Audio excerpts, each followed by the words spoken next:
Today we're going to talk about some of the relatively simple tactics that the Federation used when in the Dominion War. So one of the first things to do is they would have a command center ship, which would be like a Nebula or Galaxy class starship, something that had really strong sensors and would be able to relay information back and forth to the fleet. Now on the outskirts of the fleet, you would have things like the Nova, or you'd have Centaurs, which would be upgraded with more sophisticated sensor equipment than they would normally have had in order to do this job. And there also sometimes equipment is added to make them not as easy to track on sensors, especially with the Centaur. And your fleet logistics in the middle would then have your more capital class heavy ships, like the Excelsior, Ambassadors, Kiras, and things like that, would give a direct support to the flagship. Your smaller ships then would engage like the Dominion or anything that broke that line that was coming in. They would try, if it's a small target, in order to not give the fleet location away exactly, these smaller ships would engage that. It would be like like your Mirandas, Constellation, Defiance. These smaller, older ships would fight in fleet groups.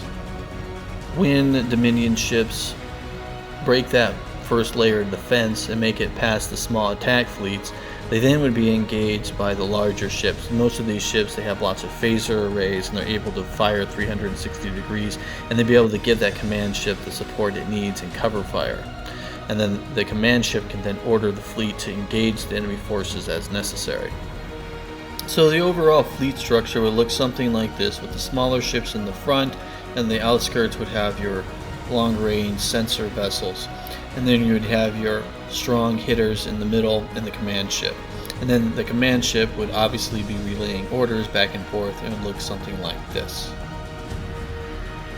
Next, we'll kind of talk about some of the fleet logistics of why they were doing this, and you can give your opinion if you think these tactics were effective or not.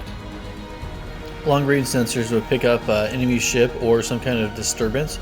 They then would go in and investigate the disturbance, and then once they see it, then they can evaluate how strong the fleet is. Then they can relay that information to the fleet and let them know if they're strong enough to take this fleet on, or if they need to retreat or not. And it would look something like this.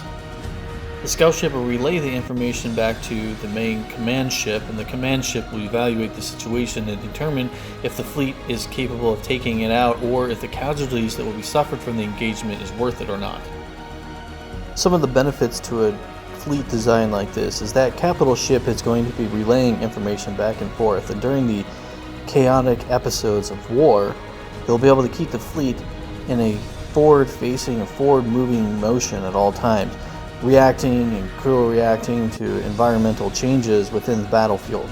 But this is why the command ship is typically going to be in the middle of that fleet, telling the outside ships what to do, where to attack, where it's weak, where it's going, relaying the information so that the ships themselves aren't having to make decisions on their own, and they can coordinate attacks together, being more effective and efficient, like what we see here. These kind of benefits are more effective with Federation starships because of their higher level of defense. Federation starships have extremely well and concentrated shield matrices, which are able to defend the ship from most attacks pretty efficiently. So these defensive postures are better suited for them. These tactics very much differ from that of the Klingon Empire, which relies on surprise attacks and flanking maneuvers in order to deliver the most effective means of attack. The only other race out there to typically use these same type of tactics was the Cardassians before the introduction into the Dominion Alliance. Cardassian ships are somewhat similar to that of Federation starships, just not as advanced. The most obvious advantage to a fleet structure of this sort is using your assets, and their asset for the Federation is those extremely powerful torpedo launchers. If you know the fleet is coming and the direction is coming, you could launch a torpedo barrage and be decimating the army before it even comes into range, or even before you have to engage at disruptors or phaser range. That is another high point with the Federation and why they use tactics like this. Federation starships carry more torpedo launchers than most other ships, by almost double, if not more.